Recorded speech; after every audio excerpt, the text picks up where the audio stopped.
Eu prefiro muito mais uma sustentação oral do que uma entrevista no podcast. Mas vocês vão gostar. Então, aqui de volta, doutora Adriana Filardi, doutor Cleiton Casal. Doutor Cleiton, bom dia mais uma vez, satisfação em recebê-lo. Bom dia. Satisfação em estar aqui presente com vocês, é uma alegria sempre. E a gente volta pela simpatia de vocês e pelo café quentinho também. Oh, coisa boa! Tenho que dizer que como mineiro é um chamariz o café quentinho lá embaixo, né? Isso é muito bom. Tá certo. Doutora Adriana, bom dia, bem-vinda. Bom dia para todos, é um prazer estar aqui mais uma vez. E vamos lá, né? Vamos tratar de assuntos importantes aí para a gente esclarecer o nosso público. E é importante aqui, doutor Cleiton, doutora Adriana, a gente contextualizar essa questão jurídica, né, da responsabilidade civil. Qual é o princípio dessa responsabilidade para quem está em casa, o leigo, o internauta entender, doutor Cleiton? Claro. Em princípio, Leandro, eu queria compartilhar com todos vocês e também com quem nos acompanha nosso profundo respeito às vítimas, né? Nosso profundo sentimento, aquelas pessoas enlutadas, o que eles estão passando, fora da nossa cogitação de tentar entender toda essa dor que está passando esse pessoal lá, né? Quero também aproveitar a oportunidade, eu não sei se eu posso usar esse momento, para poder falar de algumas ONGs, as OCIPs, né, que prestam serviço à comunidade. Eu vi na internet muita gente perguntando, eu quero ajudar, porque o brasileiro, acima de qualquer coisa, é empático, né? O Brasil inteiro está olhando e está vendo. Solidário, é uma tragédia anunciada. A gente já vivenciou várias tragédias idênticas a essa, mas a gente muitas vezes não sabe como ajudar, né? Então, eu acompanho bastante aquele trabalho da CUFA, a Central Única de Favelas. Eles estão fazendo um trabalho extraordinário. Brilhante, parabéns. São muito ágeis, né? Isso muito ágeis. Tem uma outra entidade, Gerando Falcões, muito boa também, está presente, está lá vendo. Eu vi uma outra entidade que é até de um empresário, do Abílio Diniz, que ele já fez mais de 100 voos, levando águas também, que eu até anotei aqui, que é Instituto Viver Escola. Muito bacana também. Então, quem tiver interesse de ajudar e participar também, para tentar amenizar um pouco a dor, né, dessas pessoas, que usem essas entidades. Tem uma especial que eu queria salientar, por favor, se você me permitir, é da ADRA. A ADRA é uma assistência social muito antiga, quase 200 anos de existência, tem praticamente 200 países, tem selo de qualidade da ONU, tem muita capilaridade, e eles têm um trabalho extraordinário, que eu acho que eles pegam caminhões, e eles vão com esses caminhões no local onde está tendo, se obviamente tiver acesso, e eu vi que já tem caminhão lá, e eles param os caminhões, no caminhão eles fazem a comida, eles servem a comida, porque muitas vezes a pessoa recebe um saco de arroz, mas não sabe o que fazer. Não tem fogão, não tem geladeira, não tem nada e acaba estragando. Eles têm lá tanques para lavar roupa, então a cortina da casa que sujou, etc. Eles lavam lençol, lavam roupa, eles secam a roupa. Então eles têm lá um lugar para poder, o pessoal toda de assistência social vai junto para reconstruir as casas, para poder assistir medicamente as pessoas. Então é muito interessante também. E eu trouxe para poder também divulgar. Tem um e-mail, emergencias@adra.org.br. Essas 4 instituições são instituições sérias, que eu acompanho, e eu acho que vale a pena quem tiver fazer um trabalho sério, perfeito. De ajudar, ajude. Isso é importante. Só antes de girar aqui com o Anderson e a Andréia, doutora Adriana, quando cabe uma ação de responsabilidade civil? Olha, no caso específico, né, das enchentes, da tragédia que houve, né, agora no litoral norte, e também em Mauá houve um alagamento. Né? Exatamente, infelizmente um óbito. Infelizmente, Então, o que a gente tem que ponderar? Né? As situações elas têm que ser tratadas de forma única, não dá para a gente generalizar. Por quê? Porque, por exemplo, no litoral norte, tem muita área ali que a gente sabe que existem construções irregulares, né? Então, precisa avaliar quem autorizou, se foi autorizado, se foi construído ilegalmente, se houve, por exemplo, fiscalização, que é muito importante. Então, o que acontece? Tem que ser examinado caso a caso. Agora, cabe ação de responsabilidade civil? Cabe. Né? Pode ser em face do município. É isso que eu ia perguntar. Contra quem? Contra a cidade? Contra o Estado? Contra a União? E depende muito. Por quê? Porque se é na área municipal, então é em face do município. Agora, por exemplo, você tem uma situação de um carro que foi alagado, né? O carro inundou, enfim, ele estava parado dentro de um hotel, inundou, perdeu o carro. O seguro pode pagar ou não? Também é uma questão importante para saber se aquela área já era uma área, por exemplo, que poderia haver um alagamento e a pessoa mesmo assim estacionou, o seguro provavelmente vai negar. Por quê? Porque mesmo fazendo parte da pólice, no caso a enchente. dependendo, se a pessoa arriscou, por exemplo, você sabe que aquela área ali está inundada e você quer passar. Aí se comprova, né? Vai ser um trabalho do quê? De prova. Isso, aí que cabe a ação, porque vai ter... Porque a maior parte dos seguros, se não me engano, catástrofes ambientais ambientais não cobrem, não né? cobrem. Isso é No caso isso. fortuito ou força maior. Mas se for Chama. para a justiça, Mas pode ser discutido. Pode ser discutido, sim. Pode ser discutido. Agora, voltando para a situação do que aconteceu no Litoral Norte, então vai depender do que, em que ponto foi construído, né, determinada casa ou pousada. Mas, logicamente, o poder público ele tem o dever de fiscalizar. Né? Então, não basta, por exemplo, estava ali em área de manancial, não deveria ter sido construído, mas foi. Então, cadê a fiscalização? Então, é muito importante verificar cada caso em si. Sim. E cabe, sim, a responsabilidade Até porque civil não dos é órgãos raro públicos. o poder público, primeiro, permitir a construção em Exato. local irregular e depois, num segundo momento, vai lá e urbaniza. Não. Põe água, Exato. põe luz, E o que cobra acontece? Pra poder IPTU. cobrar IPTU. Não é verdade? Exato. E depois aí lá na frente vai dizer assim, mas você invadiu, mas... Exatamente. Né? Aí mas o poder retira. público E botou depois que infraestrutura... acontece, permitiu. depois que acontece, aí retira o pessoal, né? Que é o que aconteceu agora. Então, depois que tem mais de 40 mortos, aí fala, não, realmente, não deveria estar lá. Então, assim, uma coisa que parece que o poder público acaba fazendo vista cega, né? Ele deixa lá, mas sabe que aquela área ali ela é perigosa. E tem outra coisa também muito importante, em questão da urbanização que você estava citando. Teve uma matéria, acho que foi no Estado, falando o seguinte, que houve mais de 300% de aumento na construção em 10 anos. Então, foi muito grande a urbanização, provavelmente sem a devida a pesquisa da área ali, se podia ter ou não. E aí, Muitas vezes incentivada pelos políticos. Então, é isso que eu ia Vem falar. pra cá, invade. É isso que eu ia Daqui a falar. pouco vai regularizar. Complicado, Doutora, né? você não acha que vale aí? Porque a gente sabe, né? A gente que cobre sabe, às vezes não tem instrumentos para denunciar, mas a gente sabe que muitas dessas áreas irregulares, elas são apoiadas e promovidas por políticos inescrupulosos locais, que estimulam aquela invasão, que formam associações clandestinas em troca de voto. Eu vou te arrumar um lugar, e aquele lugar não é legalizado. Aí sobra na mão do prefeito atual. Mas por que você fez? Não, a prefeitura vem dando sequência. Não está na hora do Ministério Público, dos órgãos fiscalizadores irem atrás de quem estimulou. A gente tem casos, inclusive, de áreas invadidas que levam o nome do político.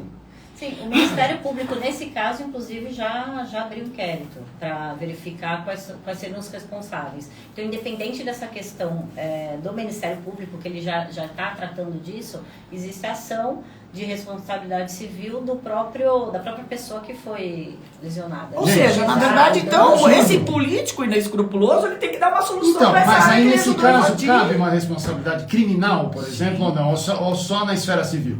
Criminal. Criminal? Criminal. Criminal contra esse prefeito, ou esse deputado, ou esse político, ou esse vereador. Criminal. Porque, na verdade, lesionou pessoas e teve óbito. Então é homicida. Tá, e aí só fazer um parênteses, doutor Cleiton, contra os políticos. E, por exemplo, eu tô lá, eu quero agir de má fé. Eu chego e vendo e falo para uma pessoa que não conhece, e infelizmente a pessoa também não vai pesquisar. Olha, a gente estava entrevistando o prefeito de Mauá e ele falou isso ontem. Tem pessoa que falou, fica tranquilo, já está em processo de regularização, dê uma entrada na prefeitura. A pessoa vai lá e compra e caiu no conto do vigário. Essa pessoa que vendeu também pode ser alvo de uma responsabilização criminal? Criminal. Civil aí não é civil, as duas. As duas, civil e criminal. Civil e criminal. Olha, caso claro, o que nós estamos falando aqui, na verdade, é que tem um déficit habitacional gigantesco no país. E nós, como órgão de imprensa, ou como advogados, ou como organização social civil, a gente precisa não só fiscalizar, mas cobrar que esse déficit populacional, habitacional seja resolvido. Nós não temos, nosso orçamento do país, e municipal, e estadual, a mesma coisa, é desse tamanhozinho, para criar casas. Então é muito mais fácil aquele político, para poder ganhar voto, ou para a prefeitura arrecadar um pouco de PTU, ir lá e colocar um poste e asfaltar uma via numa área de manancial, que sabe que vai inundar. Eu tenho 48 anos, faz 48 anos que eu vejo todo ano a água de março fechando o verão. Não é possível que nessa época do ano vai chover em São Paulo, chove em São Paulo, chove no litoral, chove em tudo. E não é só nesta parte do litoral norte, chove em todo São Paulo. Ontem a gente estava numa reunião do advogado que estava em Santos e inundou também. Claro que Santos tem condições de infraestrutura para poder dar vazão à água, mas também pegou. Então pegou Guarujá, Bertioga, pegou tudo, né? Subiu tudo. Eu te fiz essa pergunta, doutor, porque eu me lembro, você é de São Bernardo também, Sim. muito provavelmente você vai se lembrar do Jardim Falcão, Sim, de São Bernardo sim. do Campo. Ali tinha associação montada por vereadores na época, estimulando, dividindo o terreno para que as pessoas pagavam mensalmente. Ou seja, na boa fé, pagavam uma área que elas achavam que ia ser legalizada delas. Conseguiu-se, na época, impedir que aquele loteamento prosperasse, que fosse para frente. Muita gente perdeu muito dinheiro. E muitos políticos estão aqui até hoje. Não pode. Então, assim, é muito, muito ruim isso. É uma sensação de impunidade, que é o seguinte, fica na ponta mais frágil. Assim, as pessoas que foram de boa fé perderam dinheiro, sobra na mão muitas vezes do político local atual, que nem as muitas vezes nem contribuíram com aquilo, e as pessoas que realmente fizeram dá uma impressão que saem lesas. Só 2 dados, tá? Primeiro, o órgão que informa sobre enchente avisou a prefeitura 2 dias antes do ocorrido. 2 dias antes. Sim. Então, assim, é uma tragédia anunciada. Tem essa. 2 dias antes. O órgão meteorológico informa e fala, tá vindo aí uma onda de chuva, por favor, prepare a população. O senador Não é para da poder Defesa passar Civil falou isso. Não é para poder passar um carro, avisar, pessoal, vão sair, vai para casa do parente, ou a prefeitura arruma um local, coloca em escolas, para poder salvar. Mas 40 vidas, imagina. O ano passado eu vi 500 pessoas morreram por causa de chuva. 500 morreram por causa de chuva. Então vocês não estão nem aí. Agora, isso acontece só nas regiões periféricas, que a gente vê de manancial, o pessoal invadindo? Não. Eu tenho um irmão mais velho meu, ele é o subprefeito de Pinheiros, lá de São Paulo, subprefeitura de Pinheiros. Ele assumiu faz 10 dias a subprefeitura, agora na véspera do carnaval, para poder organizar. Tem um prédio enorme, na Avenida Brigadeiro Faria Lima, com dezenas de andares, o esqueleto está pronto, são apartamentos de 1 por andar, gigantescos, o prédio inteiro não tem uma autorização. E ele só ficou sabendo agora que houve uma denúncia na subprefeitura. Trocou o subprefeito, ele entrou, fizeram uma denúncia anônima para ele. Ele foi investigar, o prédio subiu na Avenida Brigadeiro Faria Lima, que talvez seja o ponto mais caro de São Paulo, apartamentos de 1 por andar, gigantesco, sem uma autorização de prefeitura, de corpo de bombeiro, de alvará, de nada, absolutamente nada. Tem lá dezenas de andares. Ou seja, todo mundo vendo, né? todo mundo Todos os dias você assistindo. vem no prédio subir, né? Todo E mundo vendo provavelmente isso. lá. Não é só na periferia, né?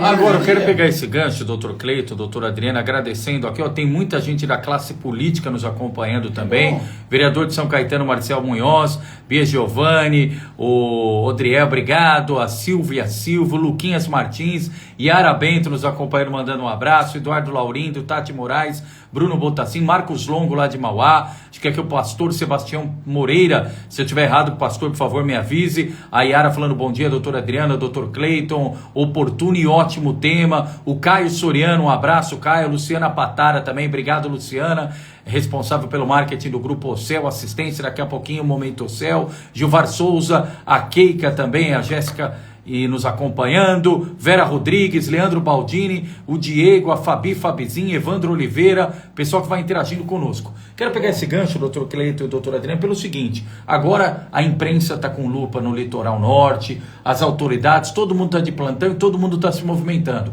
O governador Tarcísio, que não tem nada a ver com essa situação, assumiu dia 1º de janeiro, transferiu o gabinete para lá, presidente Lula foi lá, vistoriou, prefeito Felipe Augusto lá, enfim, aquilo que a gente espera no que diz respeito, eleição, partido é partido, mas na hora de governar a gente olha para o cidadão. Mas daqui para frente, Como é que quais ações deveriam ou deverão ser tomadas até para que não se caia novamente nesse mesmo episódio? Ou seja, agora todo mundo está de olho, de março a dezembro, se graças a Deus não chover mais e não acontecer o que aconteceu, ou não chover na intensidade que choveu, ninguém mais fala do assunto. Aí em janeiro, fevereiro do ano que vem, quando começar a temporada de chuvas, aí nós vamos lembrar, e nesse período todo, será que o prefeito fez a lição de casa, o governador fez a lição de casa? As autoridades têm que tomar quais ações para elas não incorrerem no futuro também na questão de responsabilidade civil? Olha, eu entendo que primeiro tem que ter uma conscientização orçamentária. Sem orçamento não se faz nada, tá certo? Então você tem que separar um pedaço maior do PIB nacional e estadual e municipal, consequentemente, para poder resolver esse déficit populacional. Existe um déficit populacional. Nós estamos falando aqui dessa nossa região, mas a gente esquece da região serrana, a gente esquece de Campos, a gente esquece de Nova Friburgo, a gente esquece de Petrópolis, a gente esquece o que já aconteceu e vai acontecer de novo se a gente não resolver a questão populacional, hoje um déficit habitacional. Tem que ter esse PIB e a gente tem que participar, e a gente tem que estar presente, e a gente tem que discutir, e a gente tem que cobrar, porque são eles que definem. Então, todo ano tem a lei de diretriz orçamentária. Por que a gente não participa? Por que a gente não cobra do nosso deputado, do nosso vereador, do nosso prefeito, do Poder Legislativo que vai definir isso? E depois as ações de fiscalização. O nosso escritório tem lá corpo de bombeiro. Quando a gente entra, a primeira coisa, olha lá, alvará. Tem o alvará do corpo de bombeiro, o alvará da prefeitura, tem um elevador lá para poder o cadeirante ter o acesso, tem o alvará do elevador que é separado do escritório. Tem que ter. Isso tem que estar na entrada para todo mundo chegar e falar, puxa, aqui pelo menos é um lugar seguro. Perfeito. Se vai pingar na nossa cabeça à noite, a gente não sabe. Mas que é seguro, cair não vai. Agora, falamos das ações, tanto de responsabilidade civil como de criminal, mas creio que uma ação individual, é melhor fazer uma ação em conjunto, né? O Ministério Público fazer ou individualmente as pessoas podem fazer? Depende de cada caso. As pessoas podem fazer. Mas é recomendável ou depende também da avaliação? Sim, porque, por exemplo, se é um dano patrimonial, né? Então a pessoa perdeu o imóvel ou perdeu o veículo. Então é específico. Então, em alguns casos é melhor fazer uma ação privada, individual, ou coletiva, que é o Ministério Público, acredito que também entrará com uma ação coletiva pelas vidas que foram perdidas. Até para entender na prática como funciona, por exemplo, alguém que se sentiu prejudicado, procura o escritório de vocês e lá terá uma avaliação, uma orientação dos melhores caminhos a seguir. Não só o nosso escritório, como é importante consultar um advogado, né, para entender o que aconteceu, explicar, para ver qual é o melhor caminho. Muitos casos vão haver boletins de ocorrência, certamente, em casos de lesão, principalmente corporal, e o Ministério Público vai acompanhar, né, que é e o que mais que eu acho importante do que foi falado é em relação também ao planejamento. Então, Sim. Os órgãos eles têm que criar um planejamento, criar medidas de emergência. Então a gente sabe que não sirenes. Então existem algumas. Tem uma lição de casa a ser feita, né? Grande a ser feita. Perfeito. E a população também precisa cobrar. Eu acho que isso é o principal, né? Legal. Que a gente vota e também esquece De cobrar depois e acompanhar. Agora, precisa doer no bolso. Sim. Aquele camarada que construiu uma pousada para poder simplesmente aproveitar um negócio numa área de manancial que está proibido, esse camarada, com todo o respeito, ele é irresponsável. Verdade. E este camarada tem que pagar o custo daquele carro. Se não doer no bolso, não vai dar. É isso mesmo. Tem que doer no bolso do prefeito, do governador, não tem jeito. Não é ação judicial. Porque doer no bolso da população já dói mesmo. O cara vendendo um litro de água 90 pau, não dá. Né? Isso não é homem, né? Isso não é gente. Não, é qualquer outro adjetivo menos fechar o mercado. É isso mesmo. Claro. E o PROCON atuar, verdade. Matheus Alencar, abraço. A Cássio Miranda, secretário de Planejamento em Santo André. E o relógio aqui, infelizmente, implacável, mas o doutor Cleiton, o doutor Adriano, tem muita gente ainda aqui participando, mas quero aproveitar a oportunidade para quem ainda tiver dúvida. Vamos ver se a gente volta a falar mais sobre esse assunto que tomou conta, mas quiser tirar dúvida com vocês pelas redes sociais, etc., pode mandar a pergunta no Instagram, Facebook. Se quiser mandar aqui pelo canal também de vocês. E a gente repassa, legal. Gente. Combinado, pessoal. Então, quem tiver dúvida aí pode ir mandando ainda no Facebook, no YouTube, no Instagram.